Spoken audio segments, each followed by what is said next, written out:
The Listening Tube presents Not the Headlines. I'm Bob Woodley from The Listening Tube. The United States is poised to recommend selling $14 billion worth of military equipment to Taiwan. By definition, it will be defensive military equipment because of the parameters of the Taiwan Relations Act of 1979. The U.S. will provide Taiwan with defensive weapons as a deterrent to Chinese aggression. The Chinese Communist Party doesn't like a democratic government just off the coast of the mainland.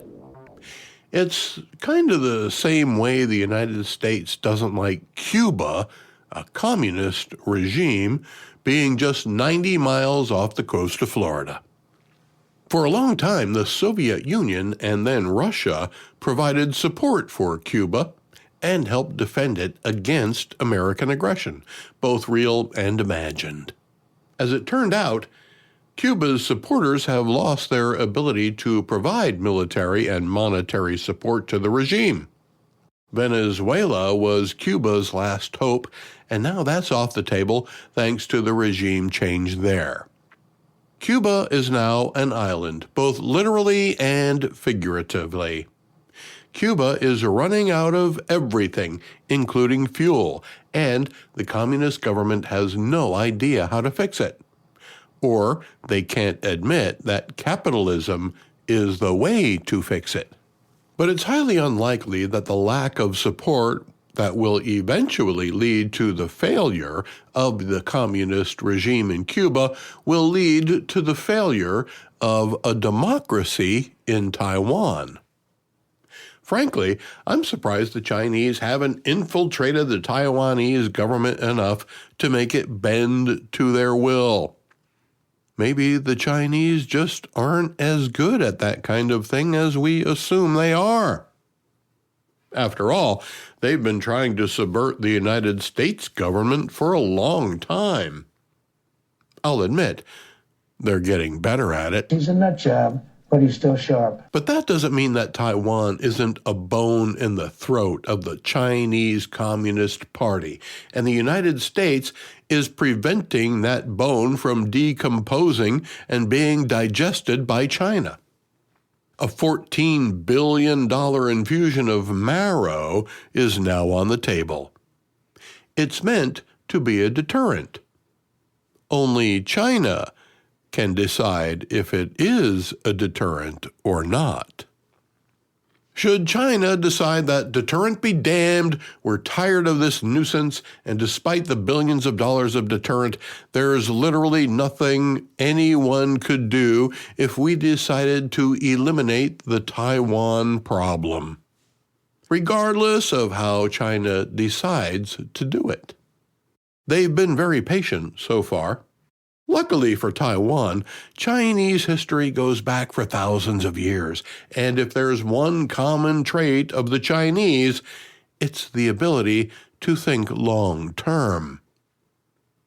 Maybe China's not in a big hurry to end the Taiwan conflict of ideology. Maybe they need a convenient enemy to justify a military posture.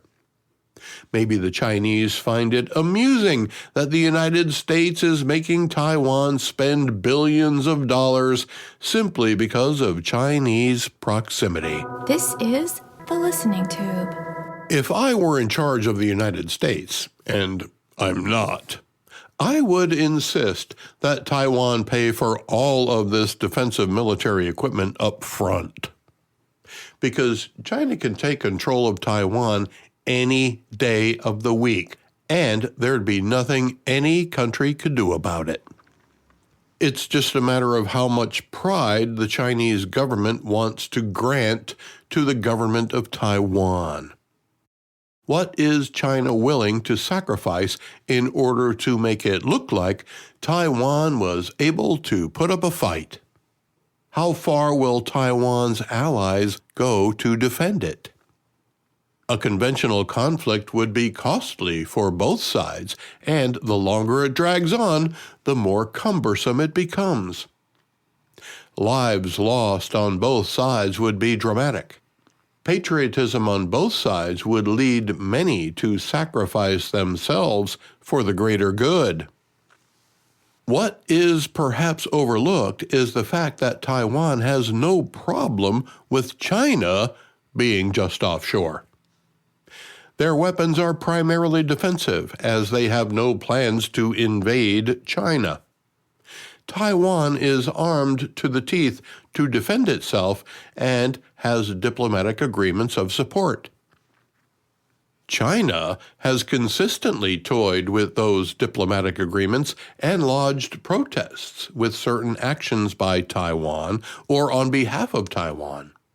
They've poked and prodded around the edges of Taiwan's sovereignty, looking for a soft white underbelly, but they haven't found one.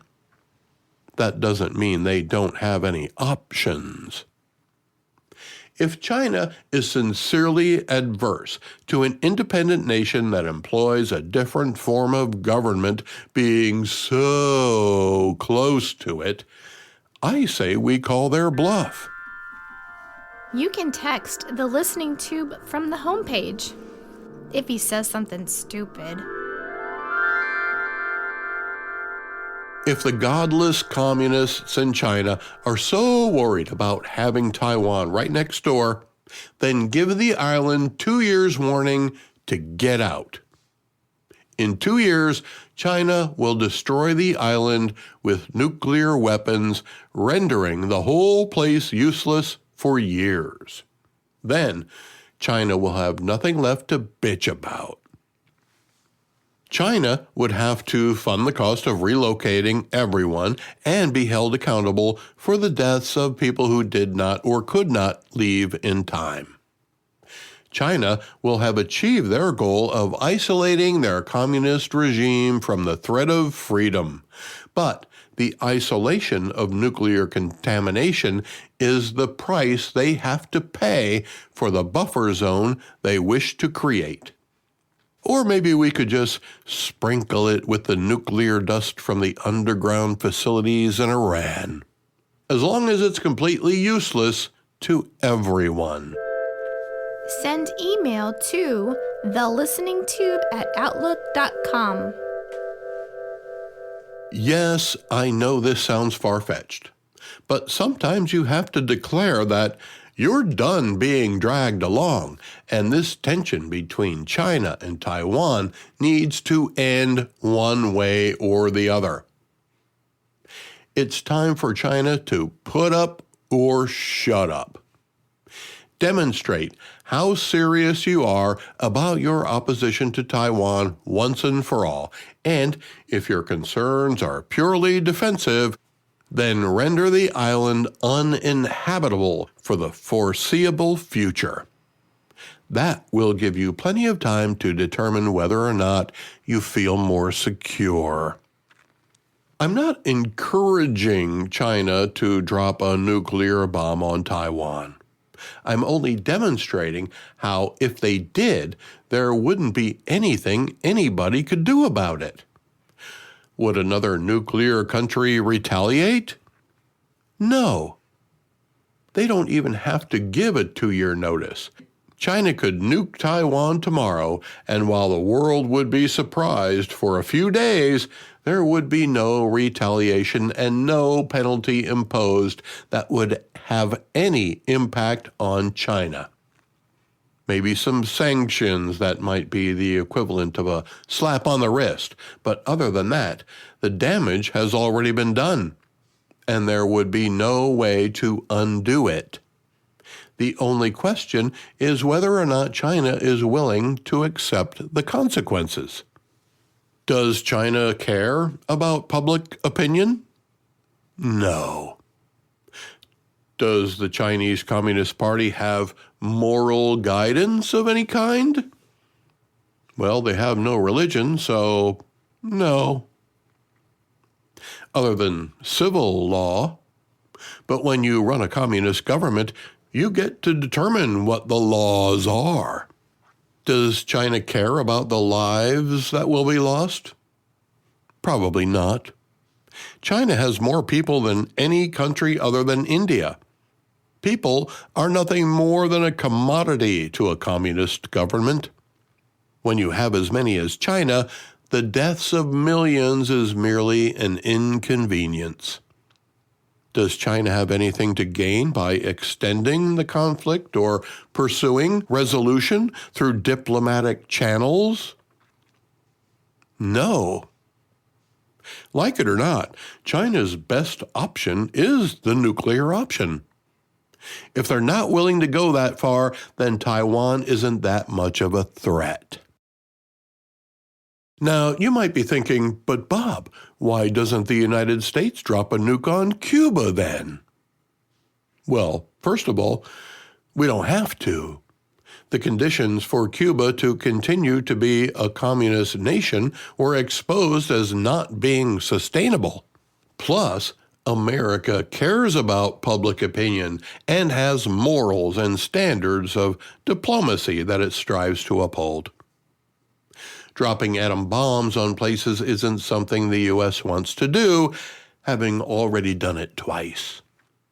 But the reason for it back in 1945 was that it would shorten the war and save millions of lives. That's the same logic China could use to justify nuking Taiwan. But first, Taiwan would have to attack China. That's not likely to happen, but don't be surprised if there's an incident that China claims was a provocation. That could be a prelude to something a little more explosive. Pun intended. Follow The Listening Tube at thelisteningtube.com. Be sure to enjoy This Week in History and guest interviews. Thank you for putting your ear to The Listening Tube. I'm your host, Bob Woodley, for Thou Ad Infinitum.